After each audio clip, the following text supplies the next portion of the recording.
Hello, World Cup fans, and hello, everybody from around the world. This is Michael Flecha live from my home in East Providence, Rhode Island. We welcome you to a very special video. Now, normally I would never do these type of videos, or I wouldn't make these type of announcements.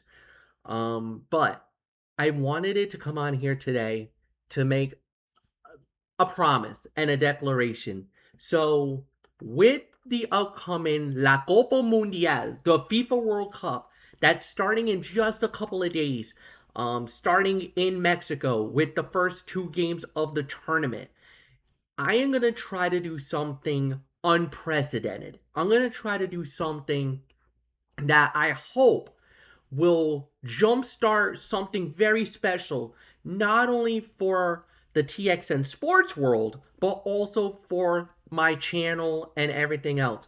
Because I feel like soccer isn't the biggest thing in the world, and this is one of the biggest tournaments ever, and the most highly coveted tournaments of all time because of the magnitude of the tournament. And plus, with it being in North America, in three countries, in Mexico, in Canada, and of course, aquí in los Estados Unidos, here in the United States, this tournament will become one of the biggest ones ever. With 48 countries being involved in this has become one of the biggest of them all. So, with that unprecedented coverage, with unprecedented access to these games, I am going to try to do something where each night, after each game, after one particular day is over, I will come back on my channel and I am going to recap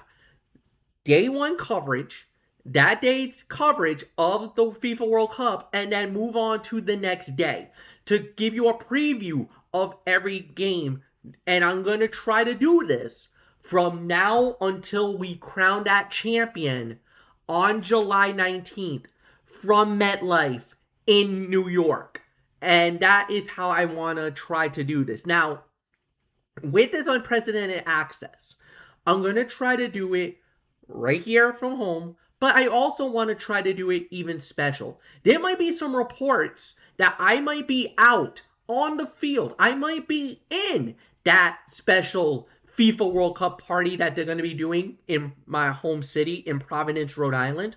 Unfortunately, the prices were so ridiculous that there was no chance for me to get to Boston for the FIFA World Cup. And that's a darn shame because what I would have given to go to Boston to that stadium to watch a FIFA World Cup match. But obviously, I also have commitments with my job, and a lot of things were also a factor as well. Now, I will not be in Providence every day. That's just virtually impossible for me to do.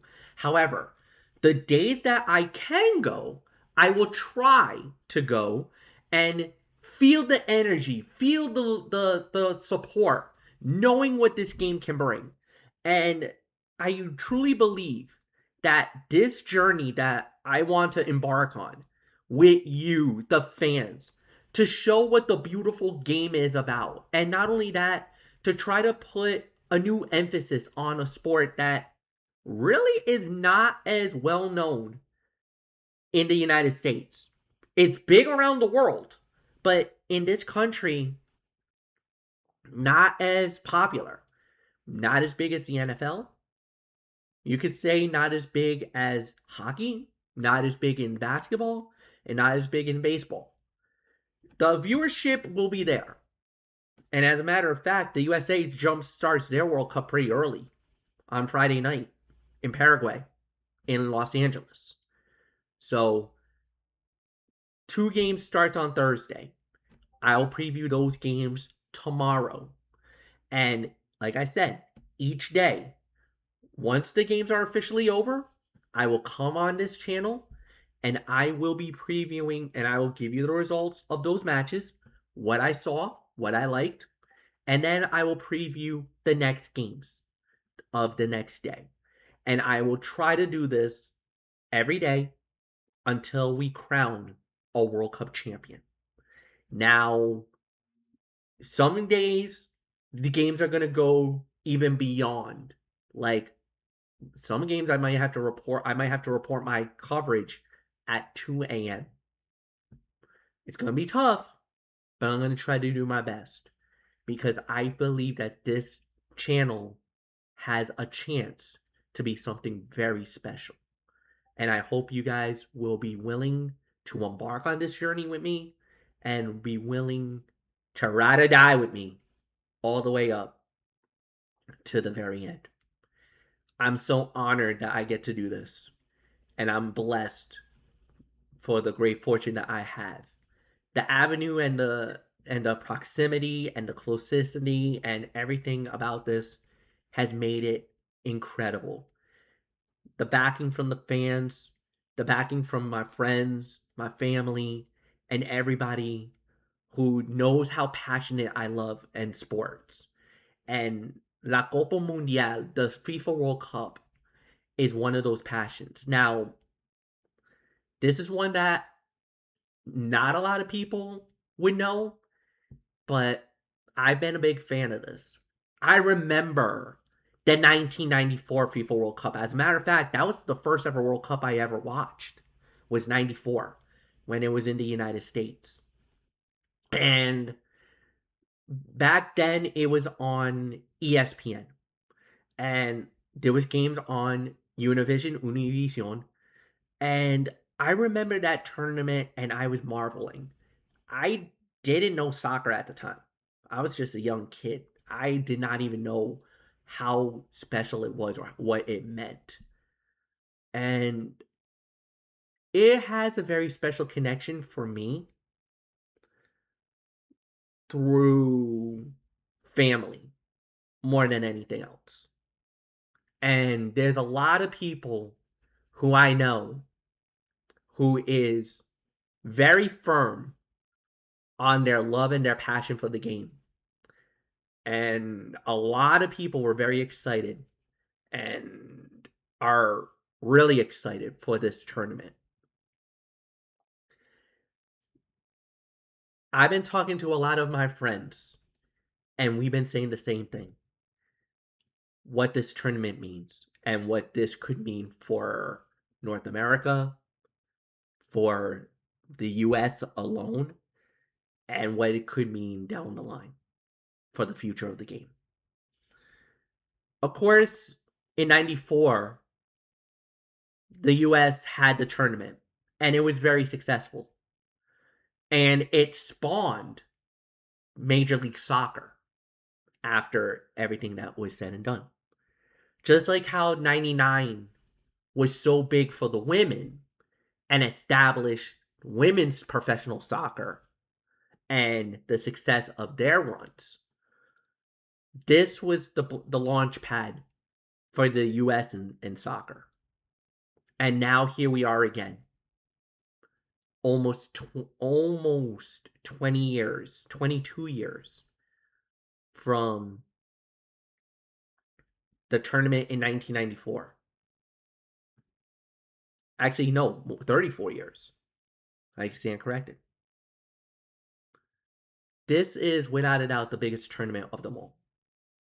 And it is being barred as branded as the biggest one yet. Now, it's a tough sell because I feel like the last tournament 4 years ago in Qatar was the greatest tournament of them all. I mean, just off the upsets, the games, the matches, and heck, I'll go and say it, the greatest final I've ever seen in my lifetime when Argentina beat France in a penalty shootout to win, for Lionel Messi to hoist the trophy for the first time in his career for Argentina's third time in their illustrious history. This one is going to be massive. And I will try to capsulate those moments and try to present it to you all in a way that you guys have always seen me do it, no matter what sport it was. When I'm on the air with my fellow colleagues, Anthony Floyd and Michael Bullock, when we're doing TXN Sports World, how we do with the NFL, how we do it with Major League Baseball, how we do it with the NBA, how we're doing it with NHL as it covers a variety of sports. This one is kind of a solo project.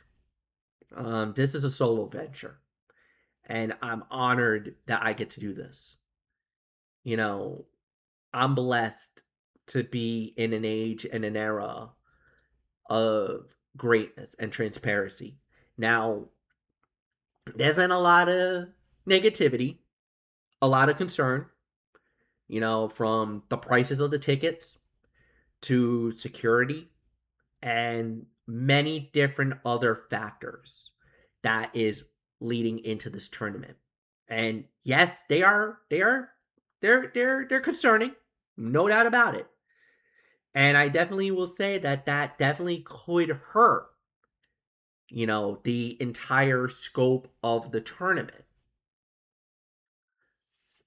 And the thing is that my job has always been one thing and one thing only.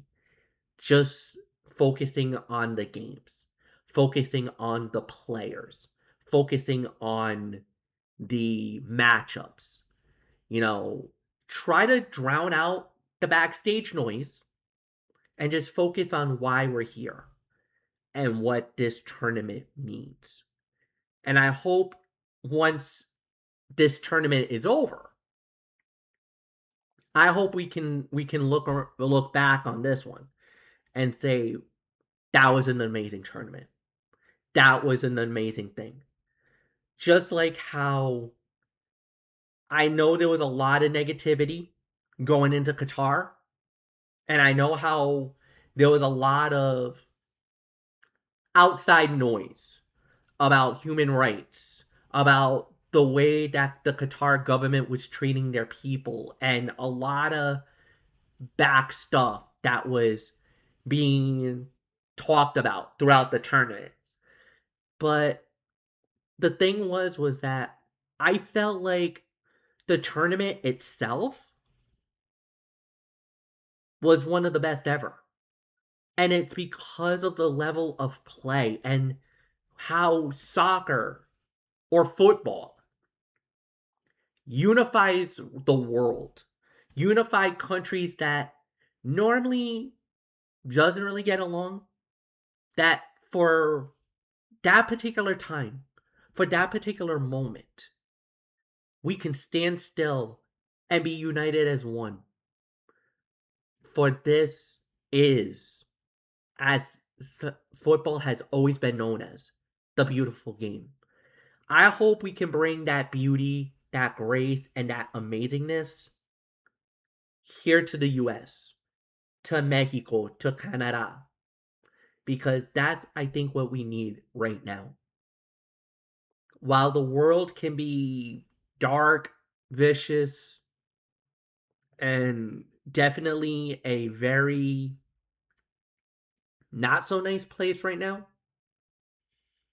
I hope this tournament could at least be a gateway to kind of step back and give us 2 hours, three if it's in the knockout stages, just to give us an escape, to let us show our country pride.